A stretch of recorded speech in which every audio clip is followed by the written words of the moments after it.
안녕하세요. 어느 집이나 애물단지 하나씩은 꼭 있는 것 같아요. 저희 친정에서는 고모가 그런 케이스라 매번 돈 사고 쳐서 저희 부모님께 손 벌리고 조카인 저에게도 가끔씩 연락 와 신세 좀 지겠다고 하시는 분입니다. 시댁에서는 저희 아주버님이네요. 나이 40대 후반이신데 아직 결혼을 안 하셨어요. 요즘 세상에 미혼 많으니 흠이 될 건 아니지만 문제는 돈도 안 벌고 본가에 붙어서 기생충처럼 부모님 등골을 빨아먹었다는 거죠. 그런 아주버님을 시어머니가 저에게 넘기려고 해서 이 사단이 났고요. 그리고 나서 거의 연을 끊다시피 해서 싸워서 한동안 연락을 안 했는데요. 시댁 친척에게 일이 생겨 경조사에 갔다가 마주치는 바람에 조만간 한 번 또 연락이 올 것 같습니다.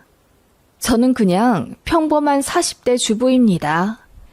남편이랑 동갑내기 부부이며 사내 커플로 만났죠. 회사에서 평판이 좋은 남자였고 바른 도덕성과 성실함으로 누구나 탐내던 신랑감이었어요. 그런 남편을 저도 1년 반 정도 혼자 짝사랑했었죠. 참 운 좋게도 남편도 저를 좋아하고 있었다고 해서 너무나 행복하게 사귀고 연애하다 다른 사람들처럼 평범하게 결혼 수순 밟았습니다. 그냥 둘이 비슷하게 버니 반반 정도 부담해 신혼집 전세로 들어왔고 예물 예단은 간소화해서 결혼했어요. 저희 부부가 추진력이 좋아서 양가 부모님들이 다 알아서 하라고 하셨고 그래서 저도 시부모님이랑 소통할 기회가 없었습니다. 결혼 전 한두 번 뵈었던 게 다였죠. 그런데 상견례에서 좀 쎄한 게 느껴졌습니다. 저희는 결혼한 오빠가 있고 남편 쪽에도 형이 한 분 있다고 하길래 그럼 형제 남매도 같이 보자고 저희 쪽에서 먼저 제안했어요. 보통 쪽수 맞으면 그렇게 하잖아요. 시댁에서도 알겠다, 형 데려가겠다 하시더니 돌연 상견례 당일날 시부모님만 두 분 나오시겠다고 하셨네요.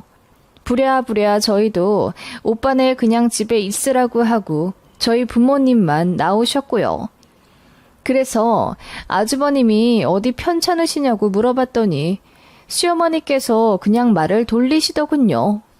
나중에 알고 보니 시아주버님이 동생 상견례 나가기 싫다고 울고불고 난리셨답니다.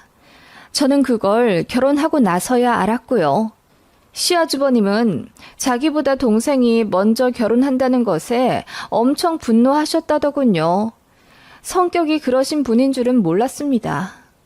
결혼 당시 제 남편은 31살, 시아주버님은 37살이셨어요. 남편의 오빠가 결혼 안 한 싱글이라는 건 저도 연애 때부터 알고 있었습니다만 그게 문제가 될 거라고 생각 못했습니다. 당시에는 일도 하고 계셨고 또 따로 집 구해 타 지역에서 잘 자리 잡아 살고 계셨다고 들었거든요. 여자친구도 있으시다고 했고요. 그런데 저희 결혼하고 나서 여자친구랑도 헤어지시고 일도 관두신 채 본가, 즉 제 시댁에 들어와 살고 계셨습니다. 결혼 초반에는 시댁에 가면 시부모님만 계셨어요. 하지만 시간이 흘러 저희도 첫 아이 낳고 나서 시댁에 가면 늘 시아주버님까지 같이 배워야 했죠. 아이들에게 좋은 큰아빠도 아니었어요. 제 아이들이 세뱃돈이라도 받으면 재수씨, 아직 분유 먹는 애가 무슨 5만 원짜리를 쓴다고 그래요. 나 줘요, 나. 라고 하며 푼수도 안 할 짓을 하셨습니다. 그리고 애들이 놀자고 가까이 다가가면 아주버님 얼굴색이 확 변하셔서는 아, 오지마! 니들 귀찮단 말이야! 허이! 허이! 라고 하시며 무슨 비둘기 내쫓듯이 저희 아이들을 밀어내셨어요. 놀아주기는 바라지도 않았지만 그렇게까지 귀찮아하고 싫어하는 티를 내실 필요까진 없었는데 저나 저희 아이들도 많이 상처받았고 제 남편도 그럴 때마다 형이랑 맞서 싸우느라고 분위기가 늘 안 좋았습니다. 시어머니는 처음에는 큰아들인 제 시아주버님을 타이르더니 시간이 갈수록 저희에게 더 뭐라고 하셨어요. 그리고 저에게는 따로 불러 네가 양보 좀 해라. 네 아주버님이 결혼도 못하고 혼자 저러고 사는데 얼마나 속이 지옥이겠니. 우리 큰아들 마음 좀 헤아려 줘라.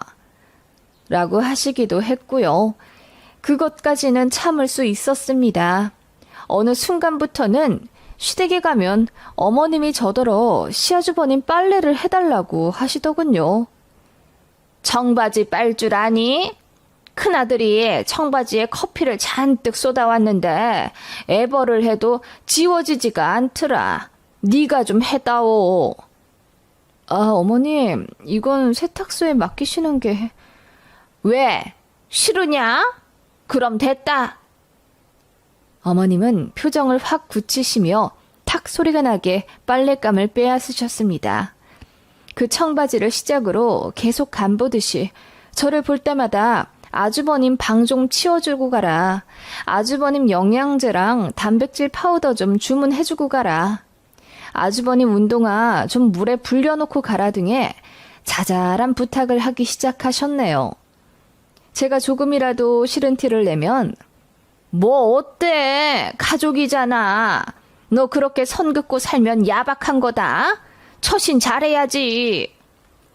라고 하시며 저를 혼내셨어요. 분위기가 자꾸 그렇게 흘러가니 저도 시댁 가기가 날이 갈수록 싫어지더라고요.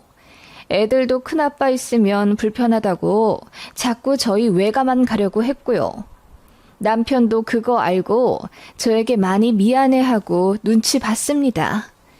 다행히 부부 금실은 좋았기에 시댁 일로 싸우거나 하진 않았어요. 한 가지 팁이랄 것이 있다면 남편이 무조건 와이프 편을 들어야 한다는 겁니다. 누가 봐도 시댁이 부당한 대우를 한다면 저희 남편은 일단은 자기 와이프 편을 들어야 하는 게 맞대요. 내가 만든 가족이니까 1순위로 생각해야 한다더군요. 그리고 자기 가족이랑은 싸워도 본인은 혈연으로 맺어진 관계니까 풀 수 있다고요. 그렇기에 시댁에 불편한 것이 있다면 본인 통해서 말하라며 자기가 총대를 매줬어요. 남편이 제 시어머니에게 아주버님 심부름 좀 와이프 시키지 말라고 이야기했나 봐요. 시어머니도 눈치 보고는 한동안은 저 안 시키시더군요. 문제는 시아주버님이 점점 비만이 되어가면서부터였습니다. 한 7년 전쯤부터였던 것 같아요. 아주버님이 스트레스 때문인지 밤마다 무언가를 드신다고 하더라고요. 그래서 어머님이랑 아버님이 혼내키시며 못 먹게 했더니 아예 새벽에 시부모님 주무실 때 밖에 나가서 편의점을 털다시피 하며 폭식하셨다고 하더라고요. 어쩐지 한두 달에 한 번씩 볼 때마다 시아주버님 풍채가 점점 커져 있었습니다. 제가 건강을 위해 관리 좀 하셔야 하지 않겠냐고 물으니 재수씨나 잘해. 요즘 여자들 결혼하고 나면 완전 퍼져 있어서 안 좋더라. 라고 얘기하며 기분 나쁘게 대꾸 하더군요. 정말 제 입을 때리고 싶었습니다. 왜 괜한 걱정을 했는지. 여튼 시아주버님은 날이 갈수록 살이 찌더니 결국 건강에 적신호가 왔습니다. 당뇨 판정을 받으셨고 무릎 관절에 심각한 손상이 왔다더군요. 그래서 2주에 한 번씩 정형외과 치료를 받으러 가셔야 하는데 시아주버님이 면허도 차도 없으시다 보니 70살이 다 되어가는 시아버지께서 매번 데려다 주신대요. 버스 타고 가라고 하니 그건 곧 죽어도 싫다고 하셨다더군요. 그래서 택시를 이용하니 매번 왕복 3만 원이 넘게 나오니 시어머니가 그것도 너무 부담된다 하셨댔고요. 시부모님도 아직 안 온 당뇨를 아들이 먼저 판정받으니 그 뒤치다거리를 하는 것도 시어머니였습니다. 당뇨 식단에 약에 챙겨야 할 게 많은데 시아주버님 스스로는 전혀 하지 않으니 어머님은 열불이 터지시는 거죠. 그래서 시댁 분위기가 많이 안 좋아졌습니다. 하지만 저희 가족은 그 시기 좋은 일이 생겼죠. 바로 저희가 고대하던 청약이 당첨된 겁니다. 저희는 20평대 전세 아파트에서 두 아이나 키우고 있었는데 마침 30평대로 이사 갈 수 있게 되어 얼마나 좋아했는지 몰라요. 대출금이 늘어나 부담은 안 되었지만 저도 다시 복직하여 맞벌이 할 예정이니 얼마든지 갚아 나갈 수 있었죠. 우리 가족 오순도순 행복하게 잘 살 일만 남았다고 생각하며 벅찬 마음뿐이었어요. 그렇게 청약되었다고 친정 부모님께 먼저 연락드리니 너무 잘 됐다며 진심으로 축하해 주시고 가전가구 새로 사야 하지 않겠냐며 친정 부모님이 500만 원 주신다더군요. 거절했지만 바로 계좌에 싸주셔서 감사히 받았습니다. 그리고 나서 시댁에 이야기할까 말까 하다가 또 늦게 알리면 서운하다 하실까봐 바로 전화를 드렸습니다. 어머님, 식사는 하셨어요? 아니, 큰아들 때문에 내가 못 산다. 잡곡밥을 먹으래도 자꾸 흰쌀밥만 찾으니 어쩌니. 방금도 대판하고 상 치웠다. 어머님은 제 전화에 잘 됐다 싶었던지 참았던 짜증을 풀기 시작하셨습니다. 시아주버님이 약을 잘 안 챙겨 먹는다. 식단도 제대로 안 지킨다. 밤에 자꾸 군것질 한다 등의 하소연을 하시며 아유 내 신세야. 내 나이 환갑에 아직도 아들 뒤치다거리나 하고 있으니 나는 전생에 나라를 팔아먹은 것이 분명해. 라며 울먹이셨죠. 그 목소리를 들으니 하려던 말도 쏙 들어가더군요. 그래서 제가 그냥 말을 줄이며 어머님 식사나 잘 챙겨드리라고 하고 전화를 끊으려는데 어머님이 왜 전화했냐고 물어보시더군요. 사실 용건 없이 잘 전화하지 않던 저였거든요. 그래서 어머님도 의아하게 생각하시고 저에게 물어보셨죠. 아, 네. 저희 아파트 청약 당첨됐다고 말씀드리려 전화드렸어요. 그래도 집안에 큰일인데 알려는 드려야 할 것 같아서요. 세상에 잘 됐구나. 안 그래도 이사 가야 한다더니 직장 근처니? 지금보다 조금 떨어지긴 했지만 신도시 쪽이라서 교통이 괜찮아요. 거기 유치원이랑 학교도 많아서 애들 적응도 잘할 것 같고요. 다행이다 얘. 집은 몇 평짜리야? 크니? 그냥 평범한 34평이요. 그럼 방이 3개겠구나. 맞니? 제가 그렇다고 이야기하자 어머님이 한참을 말이 없더니 알겠다며 끊으시더군요. 그렇게 며칠 뒤 시어머니에게 또다시 연락이 왔습니다. 정말 상상도 못할 이야기를 꺼내시면서 말이죠. 내가 알아보니까 요즘 짓는 아파트들은 방 구조를 바꿀 수 있다더라. 너희 방 3개라면서 그거 방 4개로 쪼갤 수 있다던데? 무슨 룸이더라? 아, 알파룸이요? 다용도실을 방으로 만들 수도 있어요. 왜 그러세요? 그래, 아니 다름이 아니라 네 아주버님 말인데 혹시 너희 집으로 이사 좀 가라고 하면 너 싫어할 거니? 시어머니는 그렇게 조심스럽게 하지만 그 어떤 주제보다 충격적인 이야기를 꺼내셨죠. 네? 아주버님이요? 아, 네. 그건 힘들죠. 저는 너무 놀랐지만 두말 할 것 없이 딱 잘라 거절했죠. 어이가 없잖아요. 무슨 시아주버님이랑 합가를 시키려고 하시는지. 아니, 그쪽이 신도시니까 병원도 많고 그렇잖니. 우리 큰아들 병원 자주 다니는 거 알지? 당뇨도 있고 정형외과도 자주 가서 체외 충격파니 물리치료니 다 받아야 하는데 매번 고생하잖아. 거기 가면 집 앞에 병원도 많을 테니 편할 것 같아서 말이야. 어머님, 아주버님 고생하시는 건 알지만 어떻게 같이 살아요? 저희 애들도 어리고 저도 많이 불편할 것 같아서 안 돼요. 우리 큰아들 방에서 컴퓨터하고 잠만 자는 거 알잖니? 내가 반찬이랑 국 같은 거 일주일에 한 번씩 소포 보내주마. 그럼 너도 요리 안 하고 좋지. 어머님도 아주버님 식단 먹게 하는 거 힘들다고 하셨잖아요. 제가 먹으라고 하면 먹겠어요? 어머님 말도 안 듣는데. 아니 그야 차라리 네 말이라면 들을 수도 있지. 너는 네 아주버님 걱정도 안 드니? 가족이라고 생각을 안 하나 보구나. 만약 네 오빠가 그렇다고 생각해봐. 대번 집에 데려오지 않겠니? 부모님 고생하시는 거 알면서. 어머님은 화가 나셨는지 급기야 언성을 높이기 시작하셨죠. 저희 오빠라면 살 수 있겠죠. 저희 오빠가 우리 애들 얼마나 좋아하고 잘해주는데요. 근데 아주버님이 저희 애들이랑 놀아주는 거 어디 보셨어요? 싫다고 쫓아내기나 하지.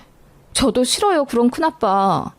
자기 자리는 자기가 만드는 거라던데 아주버님이 그렇게 만드신 거예요. 그리고 제일 중요한 게 저희 부모님은 저한테 오빠 맡기려고 안 하죠.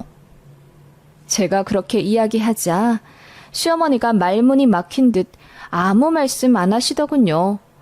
그러더니 저보고 또 야박하다는 소리를 하시는 겁니다.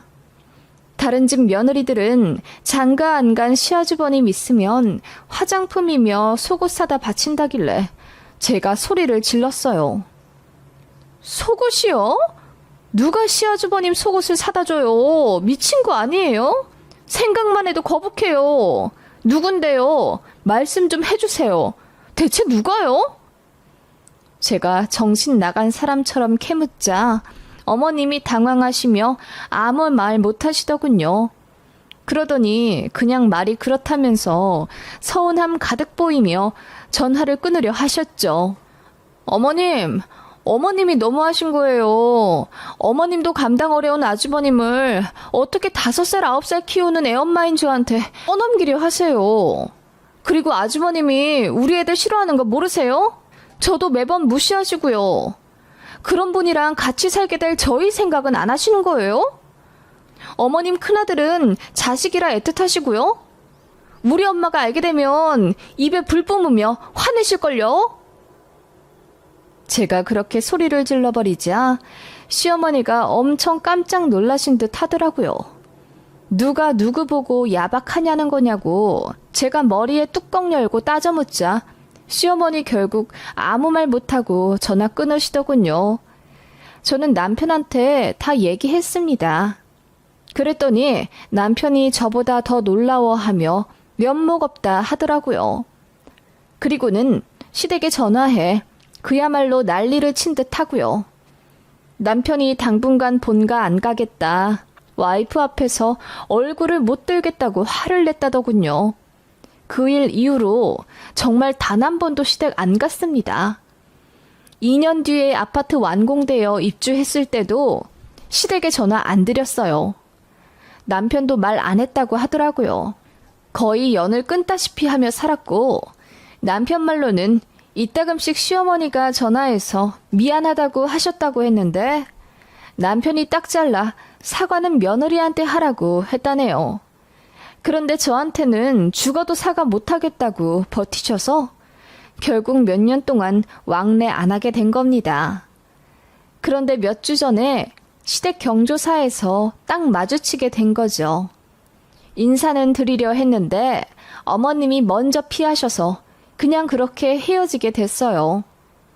그런데 나중에 알고 보니 시아주버님이 본가에서 나와 독립해 이사를 가셨다더군요. 저랑 싸운 일을 계기로 어머님이 집에서 내쫓으셨나 봐요. 이제 시댁에 아주버님도 없으니 어머님도 슬슬 저더러 오라고 하실 것 같은데 모르겠네요. 이대로 쭉 왕래 안 하는 게 맞을까요? 어쨌든 한마디 제대로 지른 건 저도 속 시원하다고 생각합니다. 말도 안 되는 부탁을 한 제 시어머니가 너무하신 것 맞죠?